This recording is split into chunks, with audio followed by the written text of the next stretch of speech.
ป้าเคยกินออล่ามหอกเด้มินมาเด้อไม่แก้วสิมาเฮ็ดออล่ามหอกน้ำตาลเพิ่นไปปลูกหญ้าอยู่แถวภาคใต้สวรรณเขต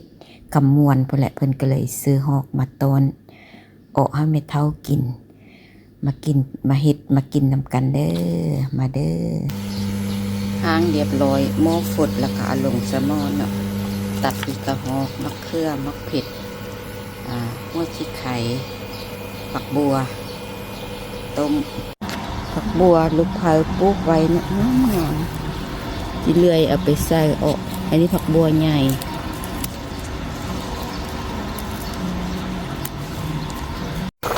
มะเขือกระสุกแล้วเนาะเอามอดไฟตักเอามะเขือเอามะเผ็ดมาตำก่อนเนาะโดยเขาก็จะเอาตัวนี้มาตำเนาะตำแล้วเขาก็จะเอาข้าวเบื่อนี่ใส่เบื่อใส่ปรุงรสดีนิดนึง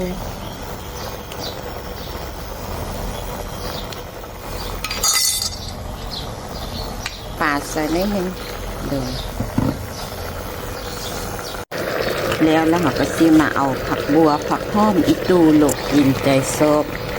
อันนี้เขาก็จะใส่น้ำลั่ง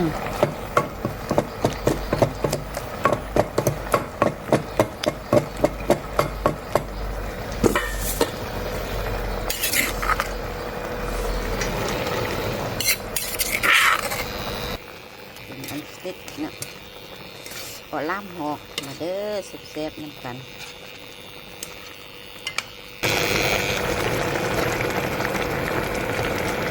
ซีมเป็นแซ่บเนาะ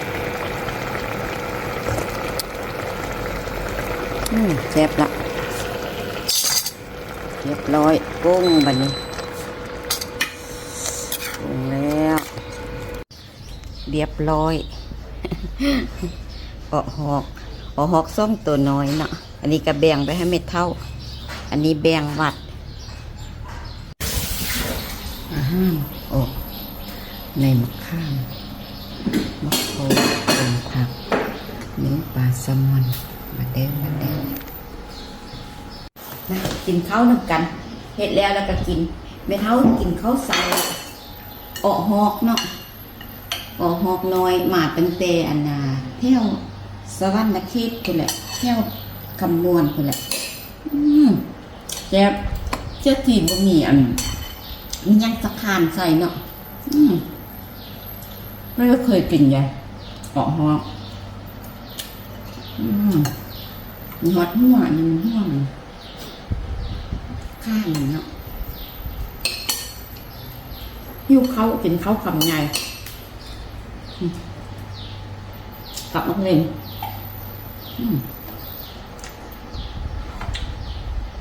หนาวข้าง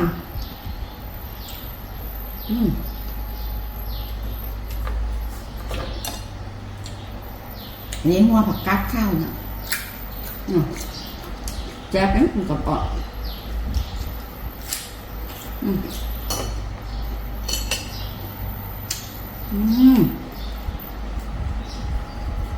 มันเยอะ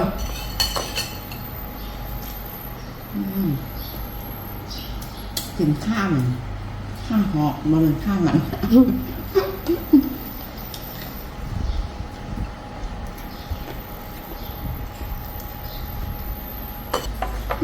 แซ่บขนาดออกหอกมักเผ็ดนี่ปล่อยเอาไว้ให้แก้วมณีมักเผ็ดปล่อยซ่องหน่วยแก้วมณีมักเผ็ดก็เลยว่าปล่อยมักเผ็ดซ่องหน่วยเนาะใส่4 หน่วยปล่อยซ่องหน่วยนะใช่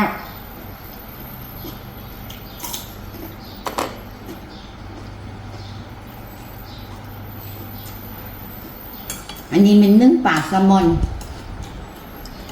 ถ้าไม่เข้ากินเนาะนึ่งอันพวกกระดูกพวกอันหัวมันนะแซ่บมาเยอะ